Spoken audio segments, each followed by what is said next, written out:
Alors bonjour à tous. Aujourd'hui je fais une nouvelle vidéo. Bon, ça fait quelques temps que j'en ai pas faite. Mais je me sens quand même obligé de faire cette vidéo parce que il y a des nouvelles choses en fait qui sont arrivées là, ces derniers jours, ces dernières semaines. Parce que en fait il y a 2 jours j'ai pris un rendez-vous devant le maire du petit village où est-ce que je suis, où je me dépatouille chez mes parents, mais que j'aimerais bien quand même rebondir dans la vie. Et voilà, je suis pas un feignant, etc. Et je sais que pour avoir les choses, il faut aller au travail, comme j'y suis allé bon nombre d'années. Mais, euh, mais là, il y a justement donc les nouvelles choses qui sont arrivées, c'est que ma déclaration à la CAF, elle est faite il y a 2 mois. Donc il me reste normalement encore un mois et je devrais la refaire le mois prochain. Mais quand je l'ai faite au mois d'octobre, 3 semaines plus tard, je recevais un mail. Et parce que j'ai pas répondu au mail, et quand bien même j'y répondrai, je peux pas y répondre.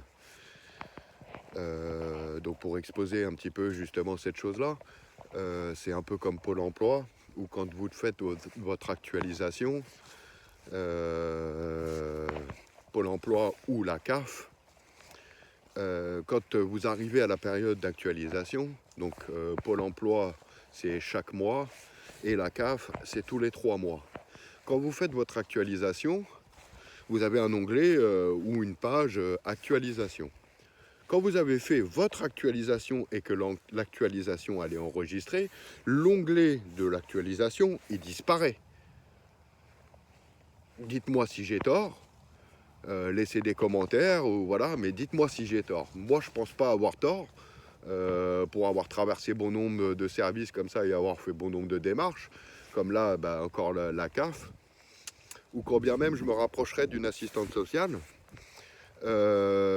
pour lui exposer le problème que ce mois-ci, j'ai pas touché ma CAF.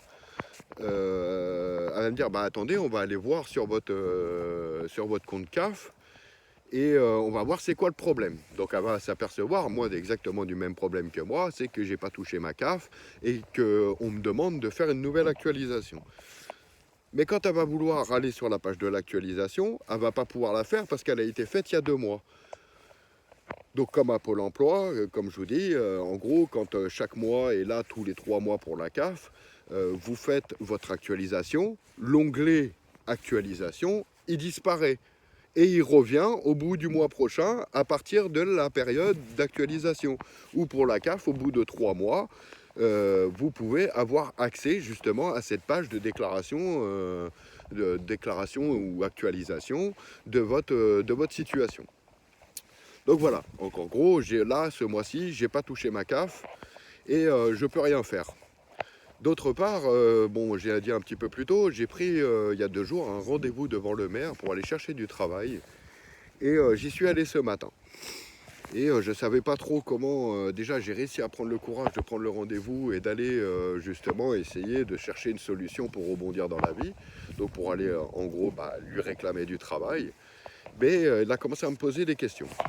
Donc, question d'adresse, où moi, en même temps, j'y ai même exposé en lui disant que je cherche du travail, mais j'ai pas d'adresse et surtout, en gros, je ne peux pas déclarer l'adresse. Il m'a dit, mais pourquoi vous ne pouvez pas déclarer l'adresse? Alors j'ai dit, c'est un peu délicat quand même à dire, parce que voilà, avec tout ce qui s'est passé ces dernières années, où en fait j'ai mes parents qui ont eu coup de téléphone des huissiers, asthmatage par courrier, et il y a eu même une procédure en gros de présence chez eux. Mais à l'époque, en fait, ils ont déménagé, ils ont changé de région, ils sont arrivés dans une autre région. Mais l'administration, quoi qu'il arrive, ils savent tout partout parce que on est formaté à devoir faire nos petites déclarations d'adresse, les assurances, les machins, les ceci, les cela. Bon, voilà, bref. Mais dans tout ça, donc du coup, voilà, je voulais pas trop rentrer dans le sujet dans le sujet de l'adresse, du lieu, où est-ce que je me dépatouille un petit peu. où on emmerde quand même pas mal mes parents. Et en plus de ça, moi je les emmerde parce que je vis un peu quand même sur leur compte. Je fais quand même un petit peu de consommation d'eau, un petit peu de consommation d'électricité. Donc ce genre de truc, on est formaté et il faut bien le payer, enfin faut le payer. Et quand plus bien même on va pas le payer, on va se retrouver avec des gens qui vont venir nous taper dessus et nous faire la guerre. Euh, donc voilà. Donc je savais pas trop comment lui dire. Bon, j'y ai dit, je veux bien aller au travail. Je cherche du travail. Si vous en avez, je suis preneur. Mais par contre, je ne peux pas déclarer d'adresse. Quand bien même tous les jours, je serai au travail. Et je serai du matin au soir au travail. Donc mon adresse, c'est le travail. Mon employeur, si vous acceptez et si vous avez un poste, mon employeur, ce sera vous. Donc, mon adresse, c'est chez vous. C'est pas ailleurs. Et du coup, il a commencé à y avoir des complications, machin, etc. Bon, voilà, il m'a posé la question, machin, mais vous, en gros, vous habitez chez vos parents. Je dis oui, je me dépatouille un peu chez mes parents. Donc, j'y suis pas tout le temps, ni de quoi que ce soit. Mais quand bien même je vais déclarer mon adresse là-bas, vous savez très bien comment ça fonctionne, étant donné qu'en plus mes parents, ils ont tous les deux un revenu. Moi, j'en referai un. Et que, comme j'ai dit un peu plus tôt, c'est déjà arrivé qu'on les emmerde. C'est que on va avoir tout un tas de gens qui vont faire des choses et donc du coup mes parents ils vont avoir des choses, en gros on va venir les emmerder. Voilà, concrètement on va venir les emmerder. Donc augmenter les impôts, augmenter l'électricité comme là justement c'est arrivé, mais pourtant je ne suis pas déclaré chez eux. Donc ils ont fait une augmentation de 80 € par mois. Donc pour moi c'est du vite fait. Le calcul il est vite fait. 80 € par mois en 12 mois, ça fait un peu plus de, ça fait presque 1000 €. Donc 1000 € c'est une charge électrique. C'est une charge électrique à la personne. Donc en gros, on a mis une charge électrique supplémentaire à mes parents parce que il y a quelques semaines, enfin il y a quelques mois maintenant, il y a un gendarme qui m'a appelé par rapport un truc qui est arrivé il y a à peu près 1 an et demi, où il était hors de question que les gens ils récupèrent mes affaires de la manière en plus qu'ils m'ont dégagé du lieu où est-ce que je squattais. Donc ils sont pas là pour me donner un coup de main, mais ils sont là pour en gros venir me taper sur la gueule, me prendre pour des cons et se moquer de ma gueule une fois que j'ai le cul dans le fossé. Donc voilà. Donc je voulais exposer un petit peu toutes ces choses-là, machin, et en même temps, le maire, il m'a exposé la solution. Il m'a dit oui, moi la seule solution que en gros la seule solution que je peux vous dire, c'est de vous rapprocher d'une assistante sociale. Mais quand bien même, en fait, ces 10 dernières années, j'ai dû voir une vingtaine d'assistantes sociales, une trentaine d'avocats. Donc comme je le dis même sur une vidéo précédente, où en fait, les avocats, il y a des avocats qui auraient bien voulu faire quelque chose, mais malheureusement, et qui me l'ont même dit, mais si on fait quelque chose, si on vous accompagne, on passe la clé sous la porte. Donc là, franchement, moi je comprends pas. Donc ça veut dire qu'on est en train de me passer la guillotine, enfin la corde au cou. Voilà, bref. Donc moi je comprends pas. Et quand bien même je vais voir les assistantes sociales, en gros dans le sujet de conversation que c'est en gros aller au travail, machin, etc. Mais pour pouvoir aller au travail et être présentable au travail, selon le travail, celui encore, même pour la plupart des emplois qu'il y a, faut quand même être présentable. Où ça m'est arrivé justement il y a quelques années quand j'étais à Cavalère-sur-Mer, où les gens ils savaient en fait que j'étais à la rue. Ils le voyaient bien tous les jours de toute façon que j'étais à la rue, que je rentrais dans des bâtiments, soit je dormais sur des bancs. Et en fait on a appris que je dormais chez une dame et que je dormais sur le balcon de la dame. Parce que la dame a été dans un studio. Donc elle avait simplement une seule pièce, une pièce générale, avec un comme petit coin cuisine. Donc je pouvais pas dormir avec elle. Bref, bon voilà. Et du coup, moi j'ai trouvé mon petit coin tranquille. Donc en fait, je dormais sur le balcon. Je dormais sur le balcon, un petit peu comme un chien, je le dis honnêtement, un petit peu comme un chien, voilà, hein, qu'on fait dormir sur un tapis à l'entrée des logements, ou quand dans ce genre il y a un, il y a un balcon ou quand bien même il y a une cour, et en gros on fait dormir les animaux dehors. Voilà. Et donc du coup voilà. Et puis quelques jours, enfin, au bout d'un moment, une collègue qui vient me voir et qui me dit tiens, je te donne ça. Je dis mais pourquoi tu me donnes un déo? Elle me dit bah parce qu'il y a un client, il est venu se plaindre que tu sentais mauvais. Je dis mais comment ça? Je dis mais oui, apparemment tu as une forte odeur de sueur. Je dis mais moi je la regarde et puis j'ai dit bah tiens, sens-moi. J'ai dit tiens, est-ce que je sens? Et là, je savais pas trop quoi répondre. Elle me dit non mais tiens, prends le déo. Bref, bon voilà, ça c'est le genre de truc qui m'est arrivé. Bref. Mais pour revenir sur l'assistante sociale, on va avoir un sujet de conversation où quand elle va me poser des questions, eh ben moi je peux pas spécialement les esquiver, ces questions-là, parce que pour qu'elle puisse avancer dans la démarche de son travail, donc de me retrouver du travail, en gros de me donner une position, enfin de chercher à me redonner un petit peu une position de vie, un petit peu dans tout ça.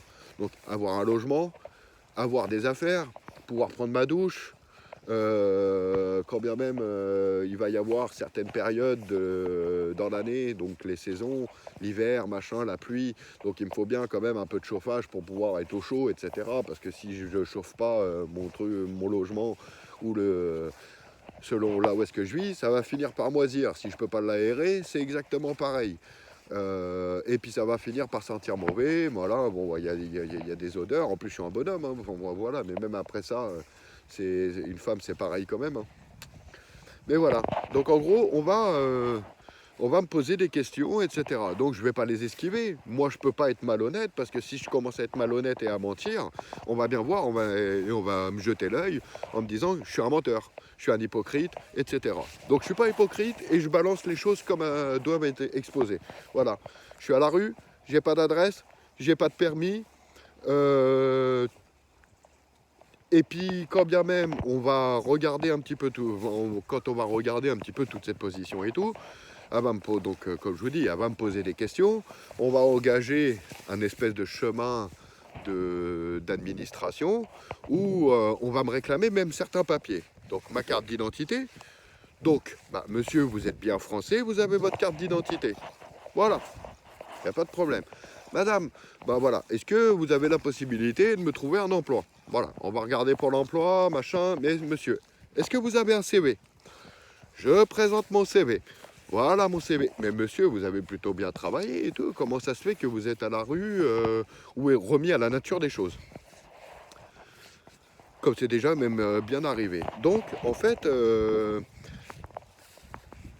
va s'apercevoir que j'ai bien travaillé, etc. Comment j'ai pu en arriver là, dans la position dans laquelle je suis en ce moment? Bon, voilà. Bref, on va passer un petit peu là. Mais après, elle va me poser d'autres questions.